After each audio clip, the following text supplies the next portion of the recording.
Hello again, and welcome to another episode of the Fun Fans Podcast. I'm your host, James Dillard. With me, as always, my co-host, Bailey Jackson. How you doing, Bailey? I'm good. Happy June 1st. Yeah, we have turned the page on another month. It's been a great month so far. May. Might as well be May. It has been, the kids graduated this month, Bailey. You believe it? The babies. Oh, I meant June. June's been great so far. Yeah, so far so good. Yeah, May was good too. We got a great show. The Scripps Spelling Bee turned 100 this past week.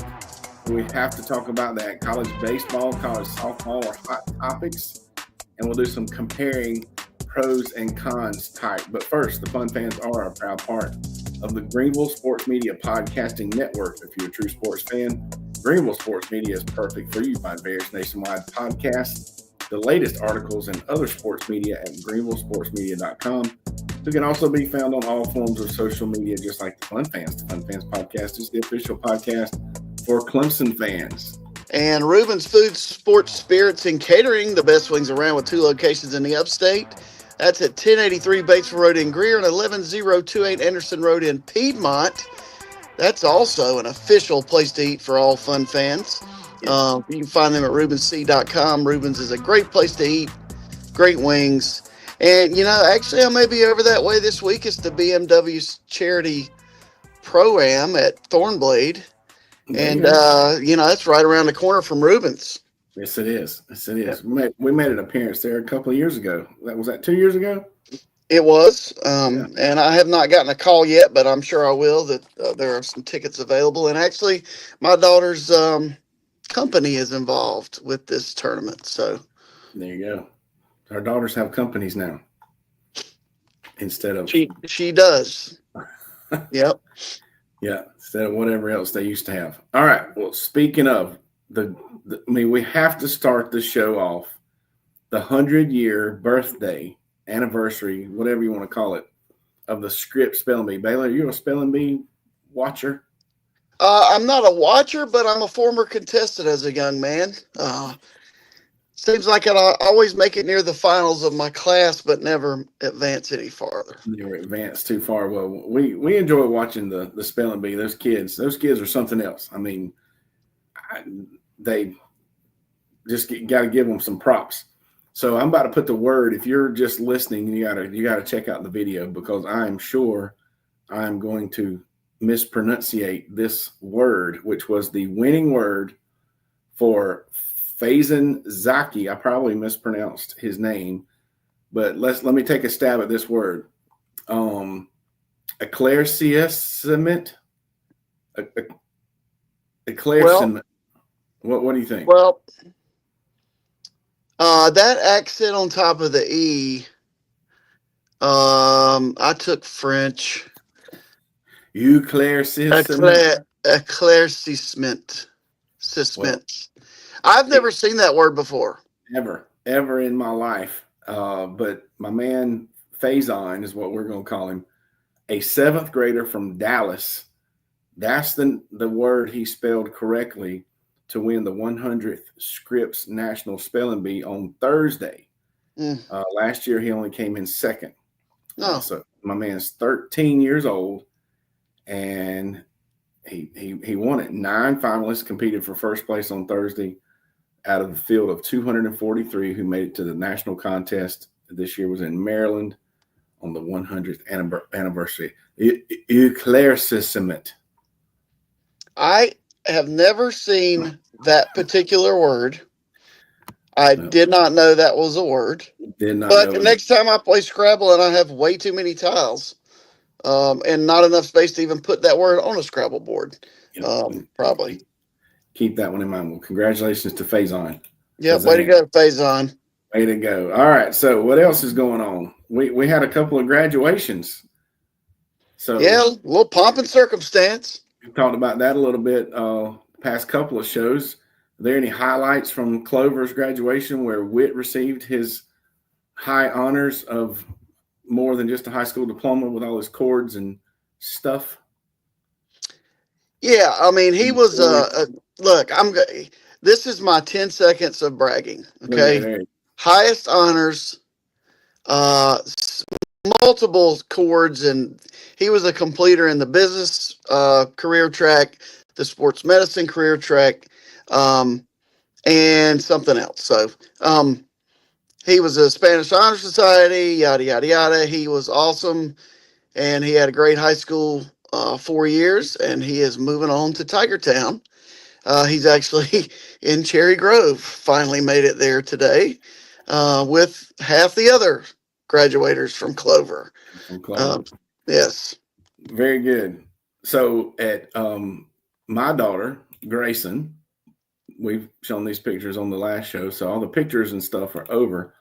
So I do have a little bit of a highlight from our graduation. So normally I'm the guy, if you see this picture, I'm the guy that calls the name. So I have just stepped out from behind this, the podium there where the white cloth is and the seal and the microphone. And that's Grayson behind me.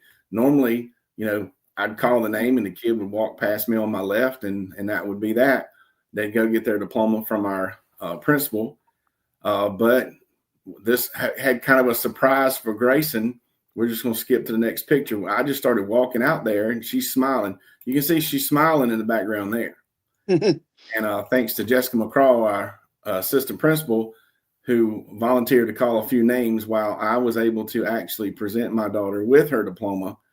And like I've already told her, she said she's not mad at me because her photo now is, she's a little sobbing there. Right. Photo, but that was that's good. Cool.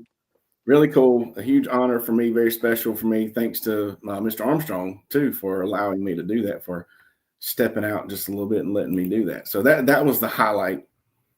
Well, I normally, so we had I think 554 graduate. About 7,000 people went through Coliseum. And I'm normally in charge of all the doors and all the people working the doors and security and things like that. But I took a step back and I was able actually to sit as if I were attending graduation for the first time since Katie graduated, but that was during COVID, so that was much different. Way different. But I was able to sneak around, and I'm sorry I didn't get you this picture or video, but I was able to sneak around and meet Whit as he came off the stage with a big embrace. He looked at me like, "What are you doing here?"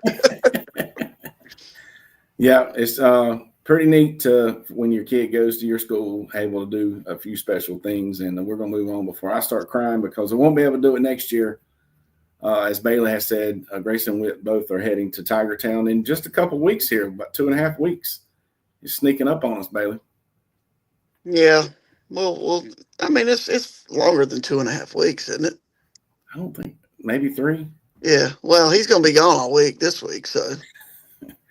All right. Well, speaking of Clemson, let's catch up with the softball team just real quick. They went to Texas for a super regional, fell short.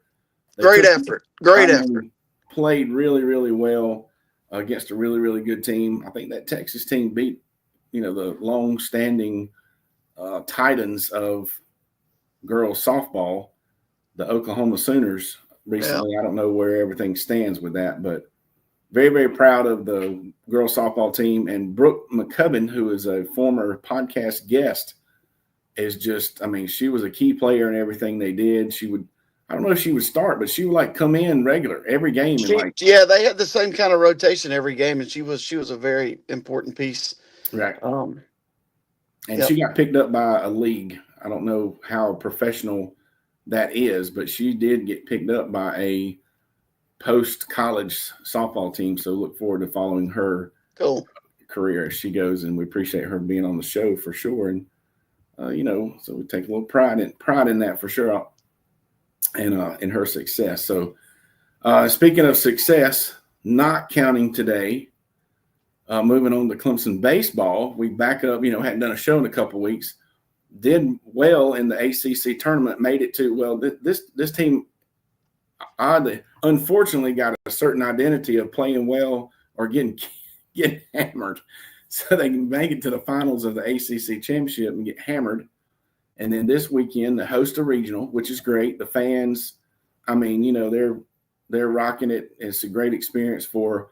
I had too many graduation parties to try to get over to Tiger Town, but there was actually some news. The best seats, Bailey, over there at a baseball game has pretty much become that balcony up in Jervy. Right.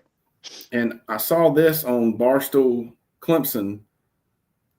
They moved in porta-johns. Of course, they needed them. That's right off the front of Jervy. So that's right where the cheerleaders meet before the football games. I've been there, done that. So those fans would have to go around the corner to get to the porta-john, assuming they left them right there. But I mean, they showed that balcony on the Friday night game, and there had to be 200 people up there. Oh yeah, it was packed. So fans had a good time. Fans were rowdy last night, but wasn't able to, pull them through last night. And then I don't know, did you watch the games this weekend? I watched a little bit today, but what happened the other night is we were down, and I turned it and watched something else for a little bit, and then went back and checked later, and we were winning. So I tried that same philosophy today, and look, Clemson I think there's just a shortage of pitchers. When you get to game 3 in 3 days and you start getting hammered like that, that means you've run out of arms to throw. Right. Well, it's going to be hard to win in college if you're not a tournament team. Coach Batchett made some reference about tournament baseball. Right. If you're not built for tournaments, that's where the championships are. So, I don't know that I'm not a huge baseball guy. I enjoy watching them play. Obviously, I get into it when it's College World Series this time of the year for sure across the board. Well, I think if they get, let's say they win against West Virginia, which they really went up 5-4, and if they get one more out, they basically close the door. Yes. And so then you're in the driver's seat at that point. Right. But it's just, how it is. I mean, I used to play more softball than I play golf now, which is almost impossible to believe. But winning the first game, the second game, very important, and not getting in that loser's bracket. So correct.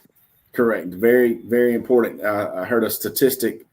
I think 82% of the teams that go 2-0, that win their first 2 games in the regional, are the ones that advance to the super regional. So definitely puts you in the driver's seat to win those first 2 games. But yeah, I must be in that 18% because when I was 13 years old, we were down to our final out. All we needed to do was get York out one time, and we were going to the state tournament. And they proceeded to win in the 7th and then beat us in game 2. And I'm in that 18%. It was yeah. Glad I wasn't it always takes a little energy to make it through tournaments. Go to w.gg, enter promo code FUNFANS for 10% off of your W Jitterless energy drink. All right. So well, let me elaborate on that. All right, let's do it. You need some Dubby to watch college baseball. I have timeout, Blue, and everybody has to go over and have a timeout. Mm. And all the base runners and the batter go to the coach, and all the infielders go to the other coach. It takes forever. Yes. And I'm used to watching Major League Baseball where there is a same thing pitch timer, but then there's not all these timeouts. Right. Let's go. So there's more timeouts in the college game? Yes, and Bakich is like the ultimate at gamesmanship. Like if the other night when the place was rocking and rolling, he called timeout just so it could keep rocking and rolling. Well, so are they not allowed to do that in major leagues, or it just don't happen? They just don't do it in professional baseball. I don't think you could do it repeatedly. I think there's probably some kind of restriction on it. Well, Mound visit. There, you get only like they have to face 3 batters in professional baseball if you bring in a pitcher. I don't know if that's the kid from Clemson today only faced 2 batters. well, see, okay, so I was going to maybe mention something, and I'm not a baseball traditionalist. I figured you'd be on the other side, but I've talked with some of my other friends. It's like, what's the point in having a pitch clock if you're going to turn around and allow all these elaborate, long timeouts, and some of the reviews take forever? It kind of contradicts the whole concept of, you assume they're trying to speed up the game. So yeah, I agree with you. Don't make a whole Well, lot they of have the sense. pitch clock, but then they allow as many throws over. You can disengage like as much as you want in college. Well, in professional baseball, if you throw over the first twice and you throw over a third time, you have to pick him off, or it's a balk. Oh wow. Yeah, so there's not this constant throwing over, pick off move because. But anyway, that's just But my 2 cents. But you need some W to get through some of those you late do, innings. for sure. Well, I was thinking another thing. I was thinking they switched pitchers in the middle of a batter, Right. and I'm like, what in the world? If you're going to talk about speeding up the game or not, you think you at least have to finish the batter that you've started with. But You don't have to. yeah, Here's the great thing about what pro teams are doing now. It's a little outside the box. So the O's normally have lefty, lefty, lefty to lead off the game, mm-hmm. and or they might go lefty, righty, lefty. But teams are starting to put a reliever in the game in the first inning, start the game, throw lefty on lefty, three batters, take him out, and then put the starter in for the second inning. Huh. Which, same thing. Whatever You're happens, just guaranteed to go lefty on left the first 3 batters. right? Yeah, so it's outside the box. Yeah, whatever works. I like it. All the strategy you can get. Well, speaking of something else I've noticed, and I'm wondering what your opinion is, and if you've noticed it at all. I'm watching the baseball and been watching the softball, and it hit me that there's no talk about NIL. There's a little talk about transfer portal stuff. Right. The coach for West Virginia, no, the coach for Kentucky, after they beat Upstate, pointed out how good a job that coach at Upstate had done, because basically his entire roster had turned over like 80% from the year before. So, and they talk about, oh, this kid is so-and-so who transferred from wherever. So there's a little bit of transfer portal talk, but there's no NIL talk. So these kids, and I don't know, maybe they're getting money, maybe they're not getting money, but they getting some. They getting some, but it's such it feels like, I'm gonna say normal, old school, not really old school, but normal college fan, supporting your team type atmosphere, opinion, attitude, whatever it is, because you're not sitting here every other commercial or every other commentator comment is talking about how much money one of the players is making. Have you even? I mean, am I right? Am I the only? Yeah, no. I mean, it's I don't know that they ever really talk about how much they're making, but when a guy leaves the University of South Carolina, for just as an example, to go play at Oregon, that's like a lateral move. He's from the South. He's going to Oregon. Yeah, Oregon's always in the conversation, but that's way out in Oregon. Well, Nike's paying him to come out there and play. So, yeah, they don't talk about it as much. But they are getting some pay. I would again argue that their pay is their scholarship. But anyway, of course, and the scholarships are going up. I think that starts next year, so that'll be good for the baseball, softball, and all the teams to get. And as well as Upstate played, they're going to need to find replacements for next year. Yes, because those guys playing on national TV or even regional TV, they made some money for themselves, or some of them or will have an opportunity to play somewhere else. They might be playing at Clemson next year. Right. That number 2 hitter, I would love to see him. Yeah. So the next question is, and I'm going to say I enjoyed it because and not that I don't, college football, it's like the football just takes over. We love it so much, all the stuff that we kind of don't like.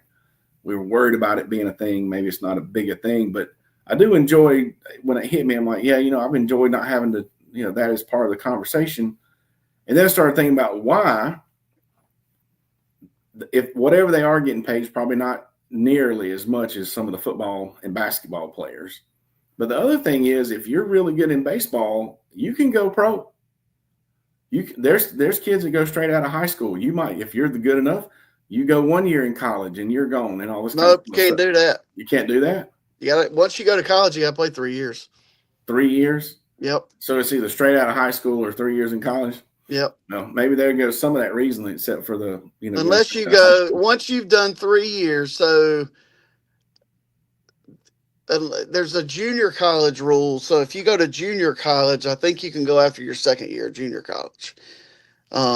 Because there is a kid that I know that could potentially be drafted from Florence Darlington Tech, which they played in the College World Series for junior colleges this past month.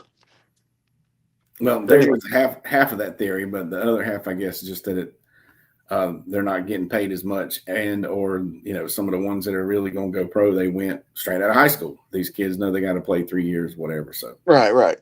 All right. So I just thought that was good. Anyway, speaking of Major League Baseball, so Bailey was hesitant to give us a report on the O's, but I saw they won today, right? Oh yeah, it's trending. They swept the White Sox. Okay. All right. Pitching's throwing much better. Guys, we got from the opening day, 4 position player starters are out currently. Mm-hmm. The guy that replaced one of those guys is out. Okay, so the backup catcher is out. It's going to be okay. Once they get everybody back, they're playing much better. In May, they played much better the last 2 weeks. They've, if you win 66 in a 2/3 of your games, you're going to be pretty good. Well, that's what they did over the last couple of weeks. That's what they are expected to do. So they're only 9 games back now. They were 13. So, you see they're closing the gap. That's right. Well, good. By All-Star break in July, they're back to 500 or better. Well, okay, very good. Well, there's your O's update from the Fun Fans podcast.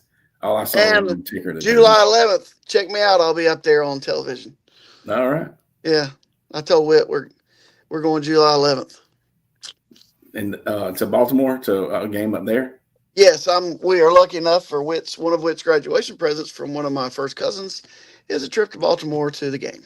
Nice. Y'all did that a year or two ago, didn't you? Yeah. Yep. All right. Well, we look forward to highlights of that. Speaking of Whit again and Grayson, the Fun Fans will be on campus. I think you're right. Let's see. Move-in days the 24th, 25th, something like that. So today's the 1st. So it's a good, 3 weeks and a couple of days before the move-in. So we got a little more time for them. I'm calling that D-Day around here, by the way. It's empty nest day at the Jackson house. So we might have to have a segment on that coming up soon. Make sure Jay and Bailey both are okay, but mainly Jay. Hello. I'm your husband. Nice to see you again. For the past 22 years, we've been tied up, but yeah, it'll be okay. We've had them, which we hadn't been empty nest, which we've had one come back home. So, but it is a thing. I guarantee you that. I told him, I'll say this right here on the show. So my older twins, they're 7 years older than Grayson. They one went straight to Clemson. They both ended up at Clemson, and them going to college, it was different. You had older one. It was different. Well, and sending a son, I'm sure, is different than sending a daughter as well. But I told them, I said, when I sent y'all, I was happy for you, and I was glad y'all were going, and definitely glad you both ended up at Clemson, being a Clemson grad and a Clemson fan. I said, but I ain't gonna lie, I'm 100% living vicariously through Grayson and her going to Clemson. So it's right. It's probably gonna get on her nerves a little bit too much. I'm gonna try not to be too much of that guy, but we're looking forward to their success, her and Whit, and there's a ton of them. People our age apparently definitely had kids in 2007 or whatever year it was, because there's a whole list of folks that Bailey and I went to Clemson with and friends with now that are sending them over there. So Jason, my brother's son, Reese, he's also going. So that'll be cool. That'll be cool. All right. So we're coming to you every other Sunday throughout the spring and summer. Well, spring's over, so just summer. So it'll be 2 weeks before we're back again. We're looking forward. We're still looking for 2 more sponsors. So if you or you know someone who wants some exposure and support, and we definitely help sharing social media posts and that kind of thing, but you don't want to spend a fortune, please reach out to us. All right. Hope you enjoyed the show. Do not count on AI to check your spelling. Okay, kids, somebody's got to be able to spell these words, even if it's not the ones we can't pronounce. And you know what? It is eclaircissement. Eclaircissement. Hey, and the next show will be the Father's Day edition, so we'll come up with something snappy. That's right. And today is 90 days away from football. 90 days away from Clemson versus LSU, and I am so ready. But we will be back in 2 weeks. Thanks again for checking us out. Don't forget to click subscribe on the Fun Fans podcast YouTube channel, as well as your favorite platform. Follow us on social media, and please share. Reach out to become a sponsor. On behalf of the Fun Fans podcast. Yeah, everybody brush up on your spelling. Spelling. Spellin. Spellin. Spelling. Thanks for listening.